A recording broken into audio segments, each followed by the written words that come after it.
Good morning guys, welcome back to my channel. আশা করি তোমরা সবাই খুব ভালো আছো, আমিও খুব ভালো আছি। তো আজকে সকাল সকাল আবারও ছেলের টিফিন বানাতে বানাতে ব্লগটা শুরু করলাম। আর দেখতেই পাচ্ছ বানাচ্ছি হচ্ছে পাস্তা, কেন কি তোমরা সবাই জানো, এর আগের ব্লগেই দেখেছো চিকু একটুখানি আর কি স্কুল যেতে ভয় পাচ্ছে, কারণ সব কিছুই তোমাদেরকে বলেছি। এই জন্য ওকে একটুখানি পাস্তা বানিয়ে দিচ্ছি যাতে ওর মনটা ভালো হয়, কেন কি ও পাস্তা খেতে খুব ভালোবাসে। আর জানি না স্কুল থেকে এটা বাধা নিষেধ কিছু বলেনি, তো এই কারণেই আর কি আমি বানিয়ে দিচ্ছি। যদি আজকের পর বলে দেয় কি না এ ধরনের টিফিন পাঠানো যাবে না, তখন পাঠাতে পারবো না, কিন্তু আজকে আমি না জানতেই কিন্তু পাঠাচ্ছি। আর ছেলে একটু মনটা খুশি করে স্কুলে যাক, সেটাই আমি চাই এই কারণে। আর যদিও রোজ রোজ না, এখন একটুখানি ওকে প্রলোভন দেখাচ্ছি আর কি, যে তুমি যদি রোজ ভালো করে স্কুলে যাও তাহলে এত ভালো ভালো টিফিন তোমাকে বানিয়ে দেবো। আর এখানে ওকে রুটি তরকারি বানানো হয়েছে, কেন কি খাইয়ে পাঠাবো। টিফিন হয়ে গেছে, ভরে দেবো। কতটা ইয়াম্মি লাগছে দেখো, আমার তো দেখেই মনে হচ্ছে খেয়ে নি। চাটা মুখ এরকম করে না, হাসতে খেলতে জানা চাই। টিফিন খেয়ে নেবে পুরো, ঠিক আছে? কপিরাইট এসে যাবে মাম্মি, গান করো না, কপিরাইট এসে যাবে।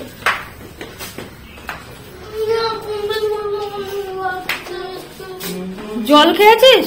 ওকে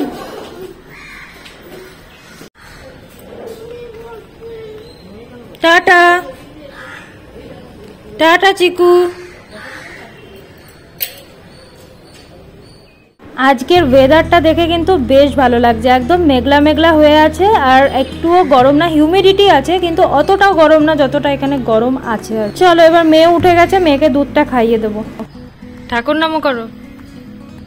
এ কি ঠাকুর নাম করো না, ঠাকুর নাম করো। আরে বাবালে,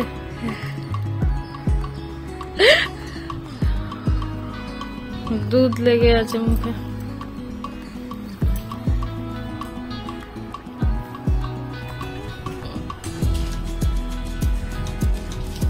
আজকে এখানে রান্না হচ্ছে চচ্চড়ি, আর আজকে হবে হচ্ছে মাটন। তো মাটন আনা হয়েছে, এখন মাটনের একদম হালকা পাতলা ঝোলই হবে, বেশি রিচ একদমই না। এটা তো কালকের ডিম, এটা গুড়িয়ার ভাত, এটা উচ্ছে সেদ্ধ,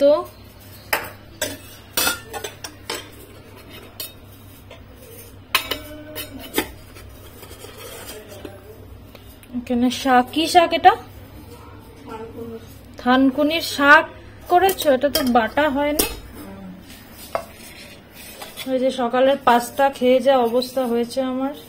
আর এখানে চলছে মাটনে দেওয়ার জন্য আলু। চলো মাটন রান্নার সময় তোমাদের আবার দেখাচ্ছি। তো আজকে যেহেতু মঙ্গলবার, আর আজকের মঙ্গলবারটার মধ্যে নাকি একটুখানি স্পেশালিটি আছে কোনো, মানে সংকটমোচনের পুজোর জন্য। তো এই কারণে হনুমান পুজোর জন্য মাম্মি আর কি এইগুলো করছে, কিছু কিছু জিনিস। পান পাতার ওপর সিঁদুর দিয়ে লিখছে জয় শ্রীরাম। আর এখানে কেন কি যাবে, আমাদের কলোনিতেই তো মন্দির আছে, আরবিআই কলোনির মধ্যে, ওই মন্দিরেই পুজো দিতে যাবে। আর দেখো সকালবেলা আমি উঠে চান টান করে পুজো করে নিয়েছি। আর এইদিকে তো গুড়িয়াকেও স্নান টান করিয়ে দিয়েছি, দেখতেই পাচ্ছ। এখন হাঁটতে শেখার পর না ও আর কারোর কন্ট্রোলে নেই, ও এখানে ওখানে ঘুরে বেড়াচ্ছে। যদি কিছু গুছিয়ে গাছিয়ে রাখা হচ্ছে সেটাকে টান মেরে ফেলে, মানে ঘরের যে অবস্থা করে রাখছে, এটুকু তো আমি বুঝে গেছি কি এইটুকু অবস্থাতে আমি ঘর গুছিয়ে সাজিয়ে কিছুতেই রাখতে পারবো না। আমার মতো তোমাদেরও কি এরকম ছোট বাচ্চা আছে আর এরকম ঘরের অবস্থা? অবশ্যই কমেন্টে জানিও। আর এখানে আমি এখন মাটনটাকে ম্যারিনেট করছি, আর সব কিছু দিয়ে একসাথে ম্যারিনেট করে একদম ঝপাং করে প্রেশার কুকারে ছেড়ে দিলেই হবে। আর সব কিছু মানে পেঁয়াজ, টমেটো, আদা রসুনের পেস্ট সব কিছু একসাথে দিয়ে মাটনটাকে আমি মেখে একদম প্রেশারে ছেড়ে দেবো।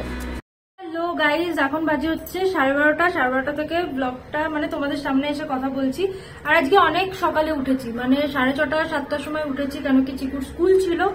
আর চিকুকে এমনিতে তো স্কুল যেতেই চাইছে না, কি যে অবস্থা না কি বলবো। তো এই কারণে প্রলোভন দেখানোর জন্য আমি বানালাম পাস্তা চিকুর জন্য, যে ভালো টিফিন বানিয়ে দিচ্ছে, তুমি স্কুলে যাও। আর চিকু যাওয়ার পর আমি একটুখানি পাস্তা খেয়েছিলাম খালি পেটে, ব্যাস। তারপরে খেয়েছিলাম দুধ চা। তো বুঝতেই পারছো কি অবস্থা। আর আমার না সকালবেলা উঠে প্রচন্ড খিদে পেয়ে যাচ্ছে, কেন কি একে তো আমি 7:30টার সময় ডিনার করছি, তারপর অনেকটা গ্যাপ থাকে, জল খাই, রাত্রিবেলা শোয়ার আগে হয়তো একটু গ্রিন টি খেলাম, ব্যাস এরকম আর কি। তো পুরোপুরি গ্যাপটা থাকে, তো সকালবেলায় উঠে প্রচন্ড খিদে পেয়ে যায়, তখন আর সামলাতে পারিনি, পাস্তা তার মধ্যে বানিয়েছি, তো একটুখানি আমি খেয়ে নিয়েছি, ব্যাস আর যাবো কোথায়। এরকম অ্যাসিডিটি কি আমি এতক্ষণ শুয়েই ছিলাম। আর আজকে তাড়াতাড়ি সকাল সকাল উঠে স্নান করে পুজো করে ছেলেকে স্কুলে পাঠিয়ে তারপরে আমি আজকে ভাবলাম তাড়াতাড়ি ব্লগটা শুরু করব, কিন্তু ওই যে আমার অ্যাসিডিটি বাদ সাধলো আর কি। তো চলো ব্লগটা শুরু করে দিচ্ছি। চুল শুকিয়েও গেছে আমার এখন, আর আজকে তার মধ্যে এসছে আবার মাটন, তো বুঝতেই পারছো একে শরীরের এই অবস্থা, তার মধ্যে মাটন কি করে খাবো জানি না। তো যাই হোক চলো ব্লগটা দেখতে থাকো, সকাল থেকে এখন শেয়ার করব। আজকে সকাল সকাল আর হলো না, কালকে খুব এনার্জির সাথে সকাল সকাল চালু করেছিলাম, আজকে লেট হয়েই গেল। তো চলো ব্লগটা দেখতে থাকো। তো তোমরা তো শুনলেই পাস্তা খেয়ে আমার যে অবস্থা, মানে স্বর্গ যাওয়ার রাস্তা তৈরি হয়ে গেছে মনে হচ্ছে। এত অ্যাসিডিটি, মানে এত মানে পেটে ব্যথা হয় আর এত গা গোলায় না অ্যাসিডিটি হলে, যে কি বলবো। এমনিতে ছোটবেলা থেকে আমার ধাত আছে। তো যাই হোক এখানে মাটনটা থেকে দেখতে পাচ্ছ জল বেরিয়ে এসছে, আর একদম হালকা করে কালার দেখে বুঝতেই পারছো এটা পুরো রোগীর ঝোল যেরকম হয় সেরকম বানাবো। আর গোটা কাঁচা লঙ্কা দিলাম, আমি শুকনো লঙ্কাও দিইনি। তো যাই হোক, আর এর সাথে হচ্ছে মাটনের সাথে অবশ্যই যেটা আমাদের বাড়িতে হয় সেটা হচ্ছে দইয়ের রায়তা। এমনিতেও হয়, এটা রোজ থাকেই। কি হচ্ছে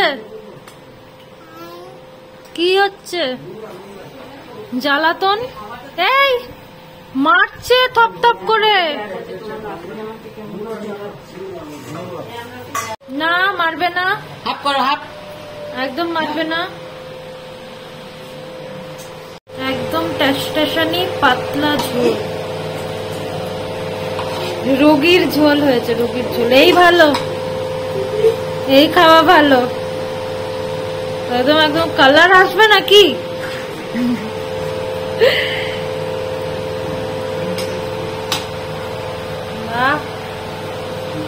আমার তো ভালো লাগে হালকা পাতলা মশলা ছাড়া, মাটনে কোনো মশলাই দরকার হয় না। তো চলো আমিও খেয়ে নিই। আর দেখতেই পাচ্ছ ঝোল দেখে বুঝতেই পারছো কতটা পাতলা ঝোল হয়েছে। আর যদিও আমি ওটা রেস্টে রাখিনি, খুলে ফেলেছি একবারে ঢাকনাটা, এই জন্য খুব একটা কালার তোমরা এখন দেখতে পাবে না, কিছুক্ষণ পর দেখবে কালার এসে যায় মাটনে। তো যাই হোক এখানে একদম পাতলা ঝোল দেখতেই পাচ্ছ, আর 2 পিসের বেশি তো আমি মাটন খেতেই পারি। স্কুল থেকে এসেই চালু হয়ে গেছে ফোন, এখন বাজে 4:30, এখনই ড্রয়িং ক্লাসে যেতে হবে। খাওয়া হয়ে গেছে, এখন ড্রয়িং ক্লাসে যেতে হবে। আচ্ছা তো ড্রয়িং করবি না? গুই শুতে হবে, আর এইটার সেই ঘুম নেই কখন থেকে। এখন বাজে হচ্ছে 5টা, আর চিকুকে পাঠালাম ড্রয়িং ক্লাসে, একদম যেতে চাইছিল না, বললো প্রচন্ড থকে গেছি। কি ছিল যখন সামার ভ্যাকেশন ছিল তখন যাওয়াটা অতটা মনে হতো না, এখন স্কুল থেকে 4টের সময় আসছে, খেয়ে দিয়ে আবার বেরিয়ে যেতে হচ্ছে, এই জন্য আমারও খারাপ লাগছে। কিন্তু কি করব, বাড়িতে থাকলে সেই মোবাইল নয় টিভি, শোবে তো না, এই কারণে আর কি দেওয়া। দেখি যদি স্যাটারডে সানডে করে দিতে পারি ড্রয়িং ক্লাসটা। আর স্যাটারডে সানডে জন্য আমি করিনি, কেন কি আমরা যদি কোথাও বেড়াতে টেড়াতে যাই সেই জন্য আর কি। আর গুড়িয়াকে ঘুম পাড়ালাম, এতক্ষণে ম্যাডাম ঘুমালেন। তো চলো আমি একটু ওর সাথে শুয়ে নিই, আর তারপরে আবার তোমাদের সাথে আসছি। গাইজ এখন বাজে সন্ধে 8টা, চিকু একটু আগে এলো ড্রয়িং ক্লাস থেকে, আর দেখছি কি মুষলধারে বৃষ্টি হচ্ছে বাইরে। আর আমিও শুয়েছিলাম একটুখানি, 1 ঘন্টা ঘুমিয়ে নিয়েছি, চোখ মুখ দেখে তো বুঝতেই পারছো। তো এখন আমি যাচ্ছি ডিনার করতে, আর চিকুকে পড়াতেও বসিয়েছি, একতালে পড়াচ্ছি, আর আমার শাশুড়ি মাও দেখছে আর কি, ওখানে বসেই আছে চিকুর কাছে। তো সন্ধ্যাবেলা আর কিছু খাইনি, একবারে তো এখন ডিনার করে নেবো আমি, তারপর ডিনার করে আবার ওকে নিয়ে বসবো, চিকুকে নিয়ে। তো এখানে মাইক্রোওয়েভে দিয়ে দিয়েছি আমার ভাতটা গরম করতে, আর তোমরা তো জানো আমি তাড়াতাড়ি ডিনার করে নিই। আর মাটনের ঝোলটা ছিল, ঝোলে মনে হচ্ছে ঝাঁপ দিয়ে সাঁতার কাটতে পারবে, কিন্তু আমার কিন্তু এটাই বেশ লাগে, ভালো লাগে আর কি।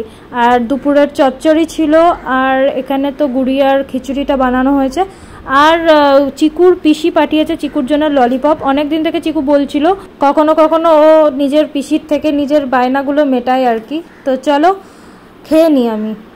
তো গাইজ আজকে হচ্ছে নেক্সট ডে, আর এখন বাজে হচ্ছে 10টা। তো 10টা থেকে ব্লগটা আবার তোমাদের সাথে কথা বলতে এলাম, কেন কি কালকে আমি ভিডিওটা শেষ না করে শুয়ে পড়েছিলাম, আর খুব টায়ার্ড লাগছিল কালকে, কেন কি অনেক সকালে উঠেছি এই কারণে, যদিও দুপুরবেলা শুয়েছিলাম কিন্তু তারপরে। তো যাই হোক আজকে সকাল থেকে বেশ মেঘলা মেঘলা ব্যাপারটা আছে আর কি। তো চলো ব্লগটাকে আজকে এখানেই শেষ করবো, কারণ কি আজ থেকে আবার নতুন একটা ব্লগ শুরু করব। তো চলো এখনকার মতো টাটা, ভিডিওটাকে আমি শেষ করলাম। আর অবশ্যই ভালো লাগলে লাইক কমেন্ট শেয়ার করতে ভুলো না, যারা এখনো সাবস্ক্রাইব করোনি অবশ্যই সাবস্ক্রাইব করে নিও। তো চলো এখনকার মতো টাটা, দেখা হবে নেক্সট ভিডিওতে।